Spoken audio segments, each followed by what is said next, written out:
আমরাও কিন্তু এই জনশক্তি তৈরি করি রাষ্ট্র পরিচালনা করার জন্য, যে কোনো পর্যায়ের লোক হোক না কেন, সেটা আপনার স্কুল কলেজ মাদ্রাসার শিক্ষক হোক, সচিব হোক, ডিসি হোক, এসপি হোক, ডাক্তার, ইঞ্জিনিয়ার, এমপি, মন্ত্রী, মিনিস্টার, চেয়ারম্যান, যাই হোক না কেন, আমরা সবাই কিন্তু তৈরি করি কি ভাই, তাই না? আমরা সেই শিক্ষক। কিন্তু ঘটনা হলো আমার নবী মুহাম্মদ সাল্লাল্লাহু আলাইহি সাল্লাম ওনার যে ছাত্র ছিলেন, যারা ওনার ছাত্র ছিলেন, আবু বকর, ওমর, ওসমান রাদিয়াল্লাহু আনহু, আর আমাদের ছাত্র কিন্তু ওই ধরনের না। কি বলেন? আমাদের ছাত্র শেখ হাসিনা, খালেদা জিয়া, এরশাদ, যাই হোক না কেন, এরপরে ওই যে আসাদুজ্জামান কামাল ইত্যাদি, ওরা কারো না কারো তো ছাত্র ছিল নাকি? তাহলে আমার রাসূলের ছাত্র যারা ছিলেন, ওনারা সৎ যোগ্য নাগরিক হিসাবে তৈরি হওয়ার পরে রাষ্ট্র পরিচালনা করেছেন, পেটে পাথর বেঁধে রাষ্ট্র পরিচালনা করেছেন। ওনারা রাষ্ট্র পরিচালনা করেছেন গাছতলায় শুয়ে। কিন্তু আমার নেতারা কি সেই কাজ করেছে? আমার নেতারা কিন্তু বাংলাদেশ থেকে, শুধু নেতারা কিন্তু সকল পর্যায়ে, ডিসি, এসপি, সচিব, যাই বলেন না কেন, সকল পর্যায়ের লোক দেশ থেকে কোটি কোটি টাকা পাচার করে, বিলিয়ন বিলিয়ন টাকা পাচার করে বিদেশে পাড়ি জমিয়েছে। কি তাই নাকি? তাহলে কিন্তু আল্লাহ রাসূল যে ছাত্র তৈরি করেছেন, আমাদের সেই ছাত্র তৈরির মধ্যে কি পার্থক্য আছে কিনা? তাহলে এখানে সমস্যাটা কোথায়? সমস্যা হতে পারে শিক্ষা ব্যবস্থা। শুধু আমার শিক্ষক দায়ী নয়, কিন্তু আমি কিন্তু আমার শুধু শিক্ষককে দায়ী করবো না যে আপনার পাঠদানে, আপনার শিক্ষকতায় ভুল আছে, আমি এটা বলবো না। আমি শিক্ষা ব্যবস্থার কথা বলবো। শিক্ষা ব্যবস্থায় আমাদের ভুল আছে। এক এক সময় এক একটা শিক্ষানীতি এসেছে। এই শিক্ষানীতিতে আসলে কোন শ্রেণীর পাঠ্য বইয়ে আমরা কিন্তু ইসলামটাকে ভালো একটা পাইনি। কি আপনারা পেয়েছেন কিনা? গত 16 বছরে তো আবার উধাও করে দেওয়ার ব্যবস্থা করেছিল। জাতীয় বিশ্ববিদ্যালয়ে এখনো ইসলামিক স্টাডিজটা এখনো সেইভাবে সেই নজরে নেয় নাই।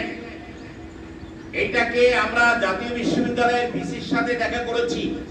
5 আগস্টের পরে আমরা আদর্শ শিক্ষক ফেডারেশনের পক্ষ থেকে প্রায় 11 সদস্য প্রতিনিধি দল আমরা ভিসির সাথে সময় নিয়ে দেখা করেছি। ওরে আমাদের 1 ঘন্টা সময় দিয়েছেন। জাতীয় বিশ্ববিদ্যালয়ে যত সমস্যা আছে আমরা নোট করে তার সামনে উপস্থাপন করেছি। তার মধ্যে অন্যতম ছিল ইসলামিক স্টাডিজ সাবজেক্টটা চালু করা। অনার্স সাবজেক্ট তো দেয়ই নাই। ডিগ্রিতে কিন্তু নিবন্ধনও দিচ্ছেন না, রেজিস্ট্রেশন দিচ্ছেন না। এখন আপনারা তো জানেন, ডিগ্রি যারা শিক্ষক আছেন দিচ্ছে না। আমরা বলেছি এই সাবজেক্টটা চালু করতে হবে, এই সাবজেক্টে শিক্ষক নিয়োগ দিতে হবে। উনি কিন্তু আমাদের সাথে একমত হয়েছে, কিন্তু হয়তো এখনো পুরোপুরি চালু হয় নাই। সংক্ষিপ্ত পরিসরে কিছু চালু হতে পারে। সম্মানিত ভাইরা, তাহলে এখন আমি যেটা বলতেছিলাম যে আসলে আমাদের শিক্ষা ব্যবস্থার মধ্যে গলদ আছে। আমরা ভালো একটা শিক্ষানীতি দিতে পারিনি এখনো। বিগত শিক্ষানীতিতে কি পেলাম? শরীফ শরীফা। কি জানেন তোরা? কি একটা ছেলে চিন্তা করলাম আমি মেয়ে হয়ে গেছি, একটা মেয়ে চিন্তা করলাম আমি ছেলে হয়ে গেছি। কি আশ্চর্য ব্যাপার! আবার মানুষ নাকি হয়েছে মানব থেকে। এই উদ্ভট যত শিক্ষানীতি, এই সমস্ত শিক্ষানীতি আমরা মানি না। দেশে যদি আমাদের সৎ যোগ্য খোদাভীরু নাগরিক তৈরি করতে হয়, তাহলে আমাদের একটা শিক্ষা ব্যবস্থা, ভালো শিক্ষা ব্যবস্থা থাকতে হবে, শিক্ষানীতি থাকতে হবে ভালো। প্রিয় ভাইরা, আমি যেটা বলতে চাই যে শিক্ষা জাতির মেরুদণ্ড, আর শিক্ষকরা কিন্তু শিক্ষার মেরুদণ্ড। কি বলেন আপনারা? কিন্তু আজ এই শিক্ষকরা বেহাল অবস্থায় আছে কয়েকটি কারণে। আমি বলি, প্রথম কারণ হলো বেতন ভাতা বৈষম্য। বেতন ভাতা বৈষম্যটা আপনারা জানেন, এরপরে আমি একটু তুলে ধরতে চাই। দেখেন, 90 থেকে আমার ভাই বলেছেন, উনি হিসাব দিয়ে বলেছেন কত হাজার বেসরকারি আর কত সরকারি। আমরা যেটা একটা পার্সেন্টেজে নিয়ে আসি, প্রায় 90 থেকে 95% শিক্ষা প্রতিষ্ঠান হলো বেসরকারি, প্রাইভেট বা বেসরকারি, আর 5 বা 10% হলো সরকারি। অথচ দেখেন আপনার সরকারি স্কুলে, এটা হাই স্কুলের কথা যদি বলি, সরকারি স্কুলে শিক্ষকরা যোগদানের সময় ওনারা পায় 16,000 টাকা বেতন, আর আমাদের বেসরকারি পায় 12,500 টাকা, কি তাই না? আচ্ছা, এরপরে দেখেন চিকিৎসা ভাতা, ওনারা পায় 1500, আমরা পাই 500, কি ঠিক আছে তো? এরপরে দেখেন বাড়ি ভাড়া ভাতা, ওনারা 45 থেকে প্রায় 50% পায়, আমরা পাই 1000 টাকা। আমার বোধগম্য না এই 1000 টাকা ভাড়া গাংনীতে কোথাও পাওয়া যাবে কিনা, কোথাও পাওয়া যাবে, কিন্তু এটা আমাদের দিচ্ছে। আমি আসছি পরে আপনাদের সাথে। এরপরে দেখেন উৎসব ভাতা, সরকারিরা পায় 100%, আমরা পাই 50%, তাও এই বছর হয়েছে। এটার ব্যাপারে বলতে হয় আপনাদের, এটাও কিন্তু এমনি আসেনি। আমার ভাই আজিজি সাহেবের কথা বলেছেন, দেখেন এই আমাদের আদর্শ শিক্ষক ফেডারেশনের কথা যে কোনো ভাবেই হোক না কেন, হয়তো আপনারা জানেন না। আমি প্রায় বলি এই সংগঠনটা যেন কেমন প্রচার বিমুখ। 5 আগস্টের পরে প্রায় 40টা জেলা আমি সফর করেছি, 40টা জেলা 5 আগস্টের পরে বাংলাদেশের বিভিন্ন জেলায়। গত শনিবারে আমাদের সফর ছিল জয়পুরহাট এবং বগুড়া। এখন আমরা ইদানিং আমরা সাথে সফরে যাওয়ার সময় আমাদের অফিস সহকারীকে নিয়ে যাই এবং তারে বলি তুমি সংবাদ সাথে সাথে মানে ছবি উঠাও, সংবাদ লিখো, তাড়াতাড়ি পাঠাই দাও জয়পুরহাটে। কারণ আমি বললাম, গাড়িতে চলা অবস্থায় বললাম যে সারা দেশ থেকে বিভিন্ন জেলা থেকে আমার কাছে খবর আসে যে আমরা কাজ করছি, আমাদের দায়িত্বশীলরা বোঝে, জানে, কিন্তু দৃশ্যমান না। আমাদের ভাইরা বলেন যে আমাদের কাজে দৃশ্যমান না। অতএব তুমি ছবি উঠাও, খবর পত্রিকাতে দাও, ফেসবুকে লোড করো। তাকে আমি বলছিলাম এই গত শনিবারের কথা। আসলে প্রচারটা একটু কমই হয়, আর আমরা কাজও কিন্তু আসলে শুরু করেছি। যদিও আদর্শ শিক্ষক পরিষদ অনেক পুরানো সংগঠন, আগে আদর্শ শিক্ষক পরিষদ নামেই চলতো, কিন্তু 2018 সাল থেকে এটা কালের প্রেক্ষাপটে আদর্শ শিক্ষক পরিষদকে আদর্শ শিক্ষক ফেডারেশন করা হয়েছে। ফেডারেশন মানে এর আন্ডারে 9টি শিক্ষক সংগঠন আছে। বাংলাদেশ পাবলিক বিশ্ববিদ্যালয় শিক্ষক পরিষদ, বাংলাদেশ প্রাইভেট বিশ্ববিদ্যালয় শিক্ষক পরিষদ, বাংলাদেশ কলেজ শিক্ষক পরিষদ, বাংলাদেশ মাদ্রাসা শিক্ষক পরিষদ, বাংলাদেশ মাধ্যমিক শিক্ষক পরিষদ, প্রাথমিক শিক্ষক পরিষদ, কিন্ডারগার্টেন শিক্ষক পরিষদ, প্রাইমারি প্রাথমিক শিক্ষক পরিষদ সহ এই ধরনের আমাদের 9টি শিক্ষক পরিষদের সমন্বয়ে আদর্শ শিক্ষক ফেডারেশন। আমরা 18 সালে এটা শুরু করলেও কিন্তু আমরা ঘরের মধ্যে ছিলাম। যারা আমার সামনে উপস্থিত আছেন তারা জানেন 24-এর 5 আগস্টের পূর্ব পর্যন্ত আমাদের এইভাবে বসা সম্ভব ছিল না। কি সম্ভব ছিল? আমরা ওই আদর্শ শিক্ষক ফেডারেশনের প্রোগ্রাম করেছি বাসার মধ্যে চুরি করে গিয়ে। তাও কি 9 ফেডারেশনের 9 পরিষদের সভাপতিদেরকে ডাকতাম যে সেক্রেটারিদের আসা দরকার নাই, শুধু সভাপতিরা। গোপনে গোপনে গিয়ে কোন এক বাসায় উঠলাম, সেখানে প্রোগ্রাম শেষ করে আবার তড়িঘড়ি করে একটা জেলাতে একটা মেসেজ দিয়ে আমরা শেষ করলাম। এইভাবে আমাদের গত 16 বছর চলেছে। তাহলে কিভাবে আপনারা খবর পাবেন? আমি তো আগে আমাদের দুর্বলতা স্বীকার করেছি। বাংলাদেশ আদর্শ শিক্ষক ফেডারেশন প্রচার বিমুখ। এরপরেও যে আমাদের উপরে যে মানে স্টিম রুলার চলেছে, সেই অনুসারে আমরা কিন্তু প্রচার করতে পারি। যাই হোক, 5 আগস্টের পরে আমরা বিভিন্ন জেলাগুলিতে যাচ্ছি, সফর করছি। এই খবরগুলি এখন ইদানিং আসতেছি, তবে যেভাবে আসার কথা সেইভাবে আসে। যাই হোক, যেটা আমি বলছিলাম যে দেখেন এই তালিকাটা আপনাদেরকে বলছিলাম, উৎসব ভাতা এমনি আসে নাই। উৎসব ভাতার জন্য আন্দোলন রাস্তায় করেছে কিছু শিক্ষক, তাদের আন্দোলনের সাথে আমরা দ্বিমত পোষণ করি না, যে দলেরই হোক না কেন। এর মধ্যে কেউ কেউ আন্দোলনে আছে যারা 16 বছর আমাদের আন্দোলন দেখিয়েছে, 1 পয়সার সুবিধা দিতে পারেন নাই। গত 23 সালে এমন আন্দোলন উঠে গেল, জোয়ার হয়ে গেল যে আমাদের জাতীয়করণ হয়ে যাবে, কিন্তু এই নেতাদের দীপুমণি ডেকে নিয়ে কি যেন বলল, আর সব শেষ হয়ে গেল। এই নেতাদের মধ্যে কেউ কেউ আছে এখন যেটা চাচ্ছে দাবি, আমরা শিক্ষকদের দাবির সাথে একমত, সে যে দলের যে মতেরই হোক না কেন, সেদিকে আমরা খেয়াল করি না। যাই হোক না কেন, আমাদের এই ধরনের কিছু শিক্ষক সংগঠন আন্দোলন করছে, আমরা আন্দোলনের সাথে একমত। তবে আমরা আন্দোলনে সরাসরি অংশগ্রহণ না করে আমরা টেবিল টকের মাধ্যমে আমরা সমাধান করার চেষ্টা করছি অনেকটাই। বলে কেন টেবিল টকে যাবেন কেন? এই অন্তর্বর্তীকালীন সরকারটা দুর্বল, আমি বলবো দুর্বল। কারণ আমরা 16 বছর যে নির্যাতন সহ্য করেছি, আমরা ধাক্কা দিলে অন্য সংগঠনগুলো যদি ধাক্কা শুরু করে সরকার পড়বে নিশ্চিত, কোনো সন্দেহ নাই। দাবি তো পূরণ করতে পারবে না, সব ফেলে ছুটে পালাবে। এই জন্য যে ঘটনাটা আমাদের পরিসরে আলোচনা হয় সেটা বলে দিলাম আপনাদের। এই জন্য আমরা এত কঠিন ভাবে যাই নাই। আমরা গত নভেম্বর মাসে বিদায়ী উপদেষ্টা ওয়াহিদুদ্দিন মাহমুদের সাহেবের সাথে আমরা কথা বলেছি। সেখানে আমরা 10 জনকে চেয়েছিলাম, না 11 জন, যে আমাদের 11 জনকে আপনার সাথে দেখা করার সুযোগ দিতে হবে আদর্শ শিক্ষক ফেডারেশনের পক্ষ থেকে। উনি আমাদের চিঠিটা গ্রহণ করলেন, পরবর্তীতে আমাদের কাছে খবর পাঠালেন যে আমার এখানে জায়গা কম, আপনাদের বসতে দিতে পারবো না। 11 জন না, আপনারা 3 জন আসেন, যে কোনো 3 জন আসেন।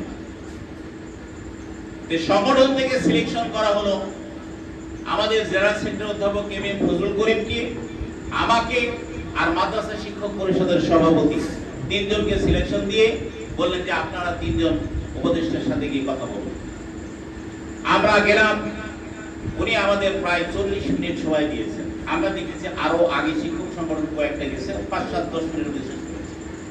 কিন্তু আমরা ওনার সাথে যখন আলোচনা করলাম, আমাদের পরিচয় দিয়ে আলোচনা করলাম, উনি আমাদের সব আলোচনাগুলো শুনেছেন এবং আমরা আলোচনা করেছি ওনার সাথে। প্রথমে শিক্ষা ব্যবস্থাটা কি হবে, তারপরে পাঠ্যসূচি, কোর্স কারিকুলাম কি হবে,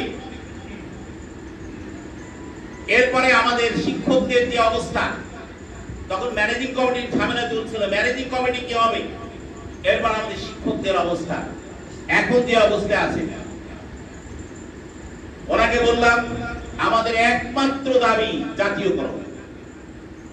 আপনি জাতীয়করণ করে দিলে আর কোনো আমাদের দাবি নাই, একমাত্র দাবি। আর জাতীয়করণ এখন যদি কোনোভাবে সম্ভব না হয়, বললেই তো হয়ে যাবে না, 2-1 মাসের মধ্যে সম্ভব না, 1 বছর লেগে যেতে পারে আমাদের বিভিন্ন কাজকাম গোছাতে। ততদিন আমাদের বাড়ি ভাড়া সরকারি নিয়মে দিবেন 45 থেকে 50%, চিকিৎসা ভাতা সরকারি নিয়মে দিবেন, চিকিৎসা ভাতা সরকারি নিয়মে দিবেন, এরপরে বোনাস আমাদের শতভাগ দিবেন। ওনাকে আমি বললাম কথাটা যে স্যার আপনি একটু চিন্তা করেন, আপনার জায়গা থেকে একজন হাই স্কুলের শিক্ষক 12,500 টাকা বেতন পান, এই 12,500 টাকার বোনাস হয় 3,125 টাকা। একজন শিক্ষক 3,125 টাকা বেতন নিয়ে বোনাস নিয়ে সেবাই শুধু কিনবে না, তার বাচ্চাদের কাপড় চোপড় কিনে দিবে। কি করবে স্যার আপনি বলেন? উনি আমার মুখের দিকে তাকিয়ে আছেন। তাহলে এই বোনাস দেওয়ার দরকারটা কি? এই বোনাস তো শুরু করেছিল 18 বছর আগে।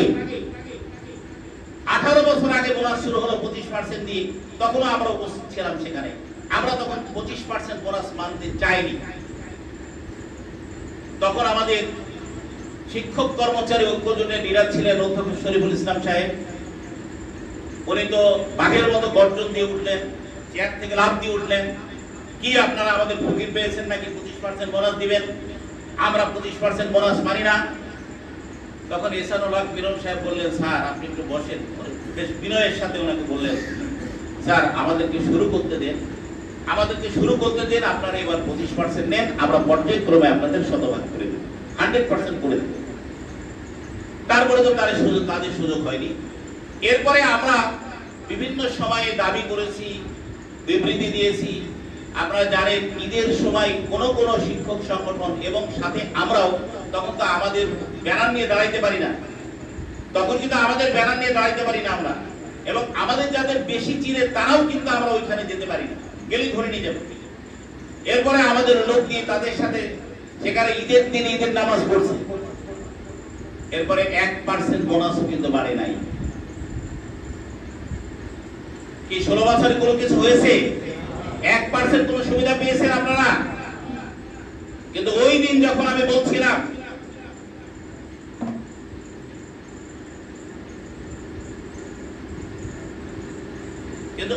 যখন আমি ওনাকে বলছিলাম, তখন আমি দেখলাম উনি মনোযোগ দিয়ে কথাগুলো শুনছেন। যখন বললাম যে স্যার একজন শিক্ষক 3125 টাকা বেতন পান, 3125 টাকা দিয়ে সেবাই শুধু হয় না, তার বাচ্চাদের কাপড় চোপড় কিনে দেবে কেমনে? আর এই শিক্ষকের ছেলেমেয়েরা কেন আবার শিক্ষকতা করতে আসবে?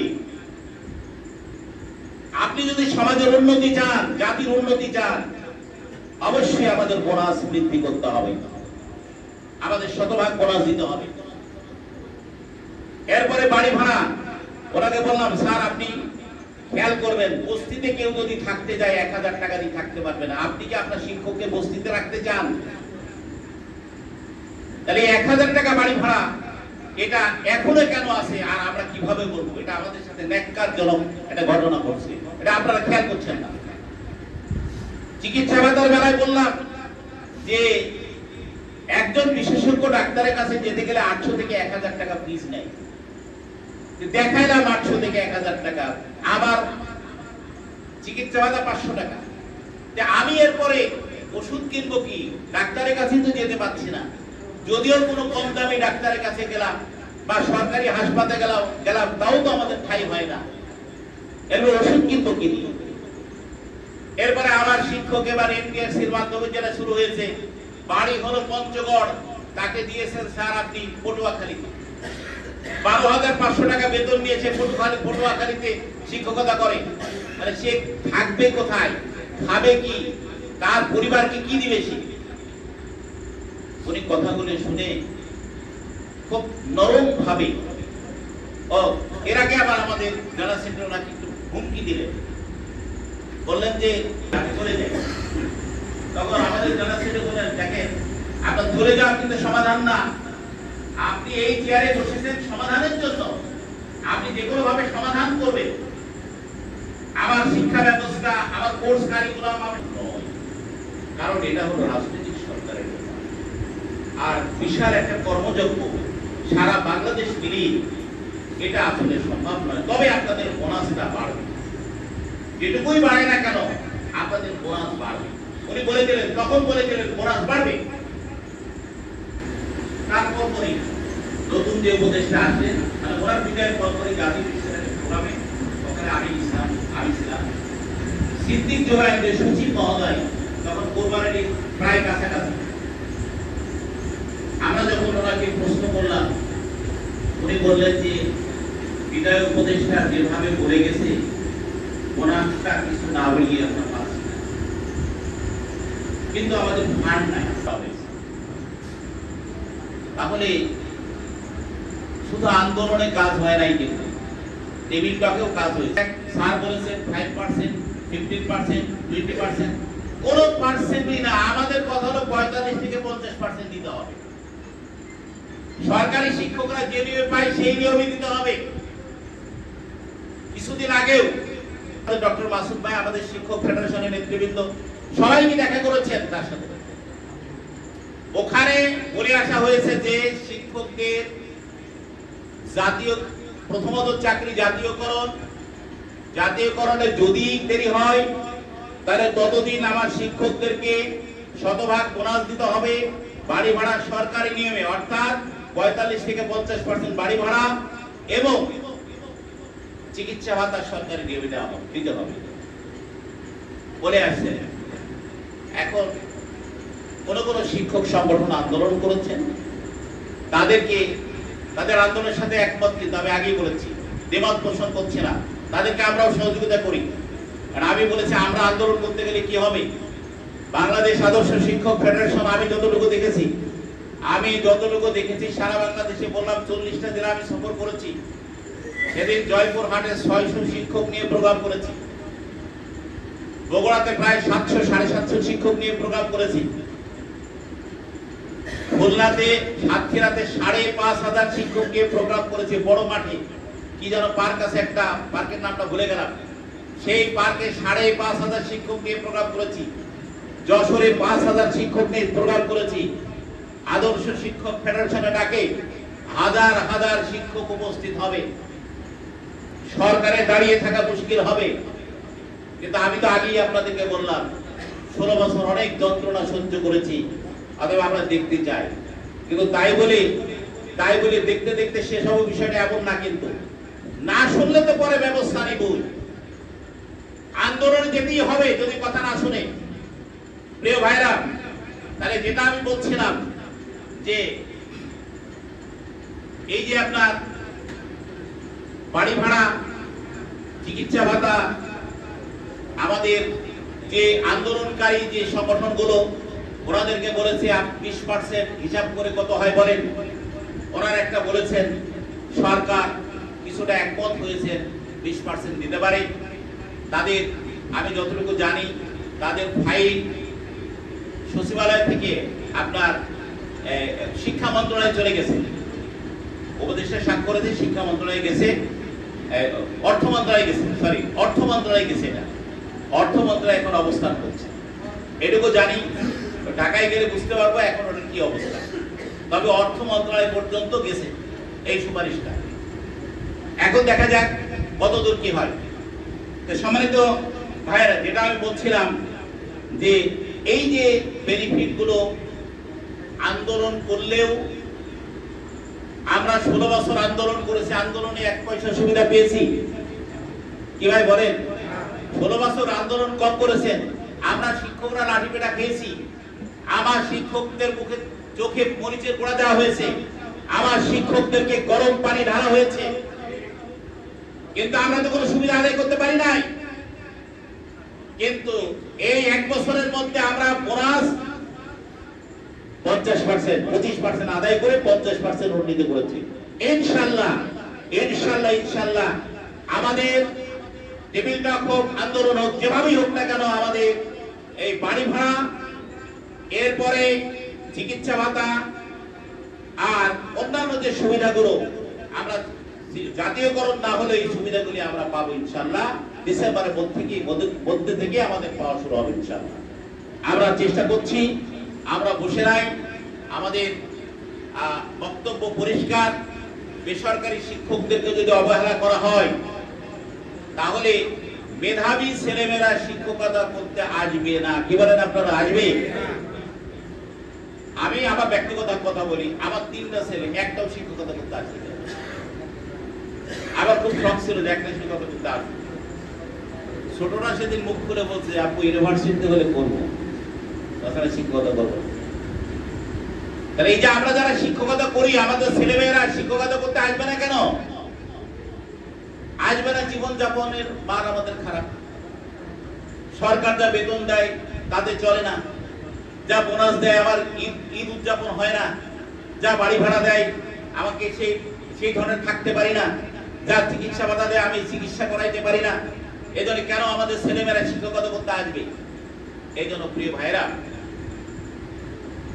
আমাদের দেশের জন্য, জাতির জন্য আমাদের আন্দোলন প্রয়োজন এবং আমাদের শিক্ষকদের জীবনযাত্রার মান উন্নয়ন। তাই বাংলাদেশ আদর্শ শিক্ষক ফেডারেশন 3টা উদ্দেশ্যকে কেন্দ্র করে এই কাজ করছেন। নাম্বার 1 হলো শিক্ষকদের নৈতিক মান উন্নয়ন, শিক্ষকদের নৈতিক মান উন্নয়ন। নাম্বার 2 হলো পেশাগত মান উন্নয়ন। নাম্বার 3 হলো জীবনযাত্রার মান উন্নয়ন। তিনটা উন্নয়নকে সামনে রেখে আমরা কাজ করছি। 1 নম্বর কি বললাম? নৈতিক মান উন্নয়ন। আর নৈতিক মান উন্নয়ন কিন্তু এমনি এমনি হবে না। কি ভাই এমনি এমনি হবে? নৈতিক মান উন্নয়ন করতে হলে আমাকে নীতির উপর অটল থাকতে হবে, আমাকে জানতে হবে সেটা কি। আমরা এখানে যেহেতু বেশিরভাগই মুসলমান, 100% মনে হয় 100% মুসলমান, আমাদের প্রোগ্রামে হিন্দুরাও থাকে, হিন্দু শিক্ষকরাও থাকে, এজন্য জিজ্ঞেস করলাম। যেহেতু এখানে 100% মুসলমান, আমাদের ধর্মীয় কিতাব, আমাদের কোরআনকে অনুসরণ করতে হবে, নিয়মিত আমাদের কোরআন অধ্যয়ন করতে হবে। আমি অর্থনীতি শিক্ষক, আমি সমাজ বিজ্ঞানের শিক্ষক, আমি রাষ্ট্রবিজ্ঞানের শিক্ষক, আমি কোরআন থেকে কিন্তু অর্থনীতি পড়াতে পারবো, আমি কোরআন থেকে সমাজ বিজ্ঞান পড়াতে পারবো, আমি কোরআন থেকে পদার্থবিজ্ঞান পড়াতে পারবো, কোরআন থেকে আমি কেমিস্ট্রি পড়াতে পারবো। অর্থাৎ আমি শিক্ষক হিসাবে আমাকে কোরআনের জ্ঞান অর্জন করতে হবে, এর বিকল্প নাই। তাহলে এই কোরআন থেকে জ্ঞান অর্জন করলে দুনিয়াতে শান্তি, আখিরাতে মুক্তি। কি ভাই, তাই না? তাহলে এই কোরআন থেকে শিক্ষা নিলে কিন্তু আমি আমার পাঠদানে আমি পারদর্শী হব, এরপরে আখিরাতে আল্লাহর কাছে আমি জবাবদিহি থেকে মুক্ত হব। এই জন্য আমরা বলি নৈতিক মান উন্নয়নের জন্য আমাদের কোরআন অধ্যয়ন করা দরকার, হাদিস অধ্যয়ন করা দরকার এবং নিয়ম শৃঙ্খলিত ভাবে আমাদের চলা দরকার। কি আমরা কি এগুলিতে রাজি আছি ভাই? কোরআন অধ্যয়ন, হাদিস অধ্যয়ন, সাহিত্য অধ্যয়ন এগুলি আমাদের করা দরকার। এগুলো ছাড়া কোনোদিনও নৈতিক মান উন্নয়ন হবে না। যতই বলি না কেন যে আমি একজন ভালো শিক্ষক, আমি ভালো মানুষ, এই ভালো মানুষ এভাবে হবে না। কোরআন থেকে আমাদের জ্ঞান অর্জন করতে হবে। দেখেন, নীতির কাজে প্রশ্ন আমি একটু বলি আপনাদের। গত 2014, 2024, 2018 এবং 24-এ যে নির্বাচন হলো, আমরা এখানে আসি না অনেকে নির্বাচনে দায়িত্ব পালন করেছি না ভাই? আসি তো এখানে? কেউ ছিলাম প্রিজাইডিং অফিসার, কেউ ছিলাম সহকারী প্রিজাইডিং অফিসার, কেউ ছিলাম আমরা পোলিং অফিসার, নাকি? আমরা কিন্তু নীতিকে বিসর্জন দিয়েছি, অনেকেই নীতিকে বিসর্জন দিয়েছি। এসে বলছে এখানে সিল মারা হলো, আপনি স্বাক্ষর করেন। কি আমরা স্বাক্ষর করেছি না? ইচ্ছাই হোক অনিচ্ছাই হোক আমরা করেছি তো স্বাক্ষর। তাহলে কি আমরা নীতির কাছে ঠিক থাকতে পারলাম? দেখেন, এই নীতির কাছে যদি আপোষ করতো আমার নেতা মাওলানা মতিউর রহমান নিজামী, হয়তো বা ফাঁসির রশিদে ঝুলতো না। কি বলেন আপনারা? আমার নেতা মাওলানা মতিউর রহমান নিজামী, মুজাহিদ সাহেব সহ আরো যাদের ফাঁসিতে ঝোলানো হয়েছে, নীতির কাছে তারা আপোষ করলে তাদের ফাঁসিতে ঝুলতে হতো না। আওয়ামী লীগের নেতৃবৃন্দ কয়েকবার জেলখানা দেখছে তাদের সাথে আপোষ করার জন্য, ওনারা নীতির সাথে আপোষ করেন নাই। যাই হোক, ওনাদের ফাঁসি হয়েছে, আল্লাহর কাছে চলে গেছে। আমরা শিক্ষক, নির্বাচনী দায়িত্ব পালন করতে গিয়ে আমরা এখানে একজন থাকে, দুইজন থাকেন, যেই থাকেন না কেন, নির্বাচনী দায়িত্ব পালন করতে গিয়ে কেন আমরা নীতিকে বিসর্জন দিলাম? উনি সিল মেরে দিল আর আমাকে বললেন স্বাক্ষর করেন। কেন আমি স্বাক্ষর করলাম? এই স্বাক্ষর করাকে ঠিক হয়েছে আমাদের তোবা করতে হবে। আমাদের কারণে তারা আরো সুযোগ পেয়েছে। প্রিয় ভাইরা, ছোট্ট বাস্তব একটা উদাহরণ বলি। মুন্সিগঞ্জ জেলা, ঢাকার পাশে, সাংগঠনিক ভাবে দুর্বল জেলা আমি বলব। চেয়ারম্যান নির্বাচনে আমাদের এক বোন, এক কলেজের সহকারী অধ্যাপিকা, জামাতের উপর, উনি প্রিজাইডিং অফিসার,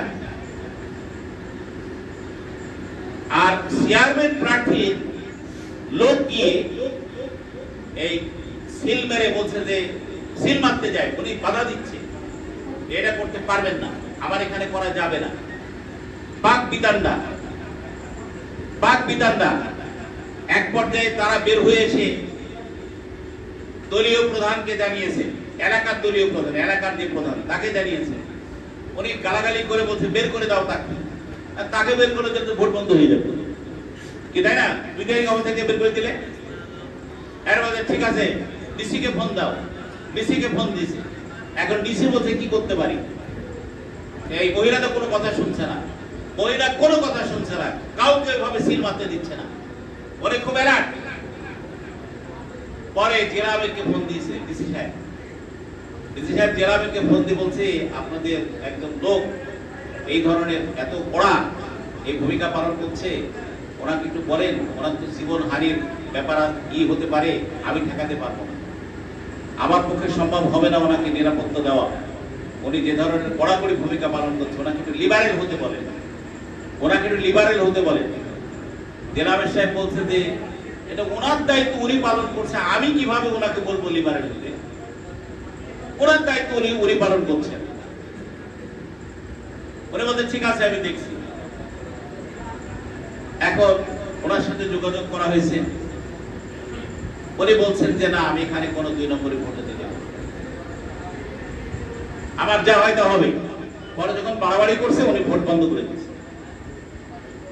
প্রিজাইডিং অফিসারের ক্ষমতা আছে কিনা? আপনারা তো এখান থেকে কেউ প্রিজাইডিং অফিসার হবেন, কেউ সহকারী প্রিজাইডিং অফিসার, কেউ পোলিং অফিসার। সামনে বর্তমানে যে ঘটনা যে আমাদের আছে ভোট যুদ্ধ, এই ভোট যুদ্ধে কিন্তু আমাদের শিক্ষকদের ভূমিকা পালন করতে হবে এবং হচ্ছে। আপনারা জানেন এই ভোটের মাঠে ভোট গ্রহণ এবং ভোটের কাজকাম গণনা সবকিছুই আমাদের শিক্ষকরা, বেশিরভাগই শিক্ষকরা করে, কিছু সরকারি কর্মকর্তা কর্মচারীরা থাকে, কি তাই না? তাহলে এই সামনে ভোট যুদ্ধে কিন্তু আমাদের নীতির কাছে হেরে গেলে হবে না। আপনাকে কেউ কিছু হুমকি দিবে, ধামকি দিবে, আর আপনি তার কাছে পরাজয় বরণ করবেন। আপনি মনে করবেন যে আমার নেতা যেখানে নীতির কাছে আপোষ করে নাই, সামান্য ভোটের জন্য না হলে আমাকে একটা কিল থাপড় দিবে, না চট থাপড় দিবে, না কি করবে, মেরে ফেলবে। আমি যদি নীতির কাছে যদি আপোষ না করি, আল্লাহ তো দেখলেন যে আমি আমার দায়িত্ব পালন করতে গিয়ে হ্যারাসমেন্টের শিকার হচ্ছি। তবে আমি আশা করি এবছর এমনটা হবে না, পারবেন না। কারণ আপনারা জানেন বাংলাদেশের সকল জেলাতেই কিন্তু নির্বাচনের জন্য বাংলাদেশ জামাত ইসলামের লোকজন প্রস্তুত আছে, কি আছে কিনা? আপনি প্রিজাইডিং অফিসার, আপনি সহকারী প্রিজাইডিং অফিসার, আপনি পোলিং অফিসার, আপনাকে নিরাপত্তার জন্য তারাও প্রয়োজনীয় ব্যবস্থা নেবে। অতএব ভয়ের কোনো কারণ নাই, কি বলেন আপনারা?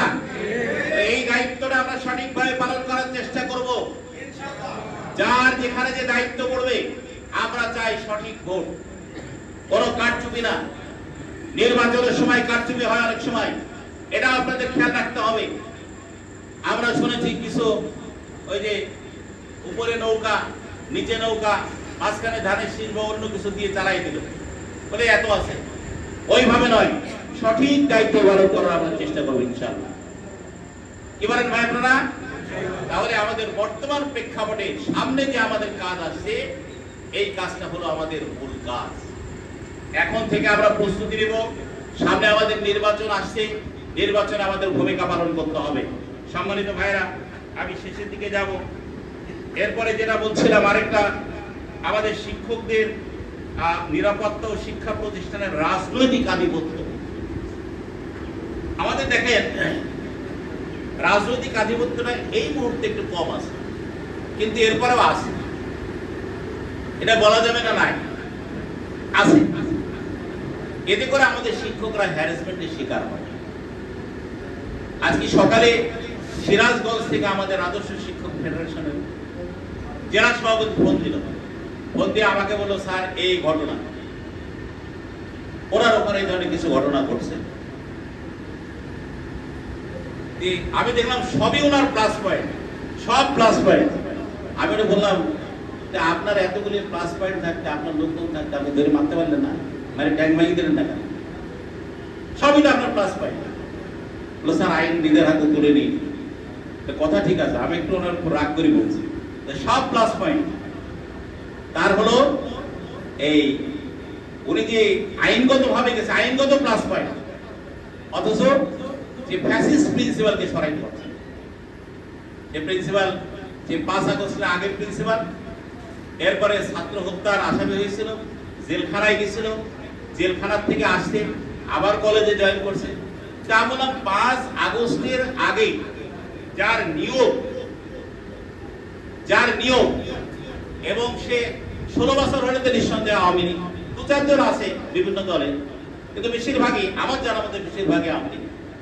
এবং তারা আন্দোলনের সময় বিশেষ একটা দলকে সহযোগিতা করেছে কিনা তারা। আমার কলেজের প্রিন্সিপাল তো আমাকে বলছে যে স্যার আপনি ছাত্রগুলিকে ঠেকান তো, ছাত্রগুলি এই যে 10 নম্বর গোল চক্করে যাচ্ছে, দৌড়ে যাচ্ছে, আপনি একটু নিষেধ করেন। স্যার আমি নিষেধ করবো কি, আমি কারে নিষেধ করবো, আর নিষেধ করলে আমার কথা শুনবে। এই ধরনের অনেক জায়গায় ছিল যে সে ছাত্র হত্যার আসামি, এরপরে সে এখন এই ধরনের ভূমিকা পালন করছে। আপনারা কি করলেন? যাই হোক প্রিয় ভাইরা, এটাও হচ্ছে কিন্তু কারো না কারো সহযোগিতাই করছে। কে বলেন এমনিতেও করছে না, কি তার তো পিছনে শক্তি আছে, কেউ না কেউ তার পিছনে আছে, তো তাকে পিছন থেকে ইন্ধন দিচ্ছে। এই আমার কলেজে, আমি শেষ করছি, আমার কলেজে 5 আগস্টের পরে একটা বড় দলের নেতারা এসে বলছেন যে আপনাদের কলেজের কি সমস্যা ইত্যাদি। আমি বললাম যে আমাদের কলেজে এখন কোনো সমস্যা নেই, সমস্যা দূর হয়েছে, প্রিন্সিপাল পালাইছে, সমস্যা দূর হয়ে গেছে, আমাদের আর কোনো সমস্যা নেই, এখন যা হবে আমাদের করতে হবে, কারণ আমরা করতেছি, আমরা আমাদের মতো কমিটি করে কলেজ চলছে। অনেক জায়গায় কিন্তু এটা পাচ্ছে না, অনেক স্কুল কলেজ মাদ্রাসায় আপনার বিভিন্ন ধরনের রাজনৈতিক আধিপত্যের কারণে আমাদের শিক্ষকদের হয়রানি হতে হচ্ছে। এটারও আমি নিন্দা জ্ঞাপন করছি। স্কুল কলেজ চলবে স্বাভাবিক প্রক্রিয়া, শিক্ষকদেরকে শিক্ষকদের মতো কাজ করতে দিতে হবে, না হলে তো তারা পাঠদান করতে পারবে না। সম্মানিত ভাইরা, অনেক কথা বললাম, এর মধ্যে আপনাদের প্রশ্নের উত্তর হয়েছে কিনা। আবার যে স্যার ছিলেন প্রাইমারি, ওনাদের গ্রেড চেঞ্জের চেষ্টা হচ্ছে।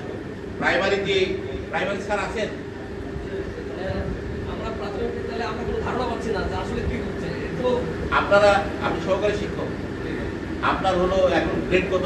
সহকারী শিক্ষকদের গ্রেড কত? আমরা একটা টাইম স্কুল পেয়েছি, পার হয়েছি, তো অনেকে তো প্রথম টাইম স্কুল পায় না, কিন্তু পাচ্ছে না, একটা সমস্যা।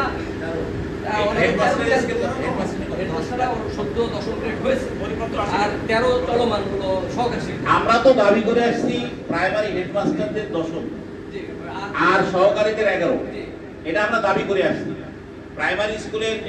এটা আমরা কিন্তু কয়েকদিন আগেও আমরা প্রাইমারি ডিজির সাথে আমরা কথা বলছি, প্রাইমারি ডিজির সাথে গিয়ে বিস্তারিত আমরা আলোচনা করছি।